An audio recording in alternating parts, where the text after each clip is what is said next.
అంటే ఒకరికొకరు నచ్చడం కాదు, నచ్చిన వాళ్ళ కోసం ఏదైనా చేయగలగటం ప్రేమంటే. నిజం చెప్పాలంటే ప్రేమ అనేది రెండు మనసుల్లో ఉండే ఒకే ఆత్మ లాంటిది. वेहानी में वेहाना के थोड़ो जवळवासी बारी लके आती निवासी वा जीवा गम मायो वेहाना के बारी तज गिनती घड़ी घड़ी आठवान ये वंता कड़ी दलिये रे सूड़ा तुरंता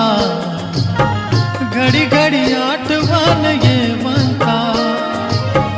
कड़ी दलिये रे सूड़ा तुरंता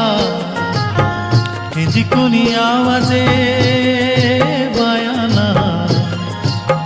जीवनवा संजक मंतना केनिकुनी आवाजे बायाना जीवनवा संजक मंतना